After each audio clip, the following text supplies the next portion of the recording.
സാധാരണക്കാരായ ആശാവർക്കർമാരുടെ സമരത്തോട് ഗവൺമെന്റിന് പുച്ഛമാണെന്ന് കോൺഗ്രസ് നേതാവ് രമേശ് ചെന്നിത്തല. ആശാവർക്കർമാരുടെ സമരത്തിന്റെ ഭാഗമായ 1000 പ്രതിഷേധ സദസ്സുകളുടെ സംസ്ഥാനതല ഉദ്ഘാടനം കരിങ്കുളം പഞ്ചായത്തിലെ പുതിയ തുറയിൽ നിർവഹിക്കുകയായിരുന്നു രമേശ് ചെന്നിത്തല.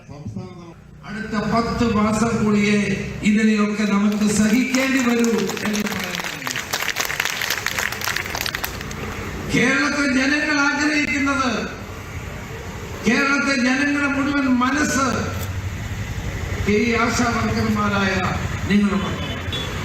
സമരം ചെയ്യുന്നവരോട് ചർച്ച ചെയ്യാൻ എന്താണ് മടി? രാജഭരണകാലത്ത് പോലും സമരം ചെയ്യുന്നവരെയും പ്രതിഷേധിക്കുന്നവരെയും വിളിച്ചു വരുത്തി സംസാരിച്ച ചരിത്രമുള്ള നാടാണ് ഈ കേരളം. ആ രാജാക്കന്മാർക്ക് പോലും കാണിക്കാത്ത ധിക്കാരമാണ് കേരളത്തിന്റെ മുഖ്യമന്ത്രി പിണറായി വിജയൻ കാട്ടിക്കൊണ്ടിരിക്കുന്നത്.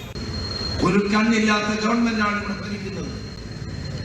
ഹൃദയമില്ലാത്ത ഒരു ഭരണാധികാരിയാണ് കേരളം ഭരിക്കുന്നത്. ഈ പാവങ്ങളെ കോൺഗ്രസ് ആശാവർക്കർമാരുടെ രാഷ്ട്രീയം നോക്കിയല്ല പിന്തുണ നൽകുന്നതെന്നും രമേശ് ചെന്നിത്തല പറഞ്ഞു.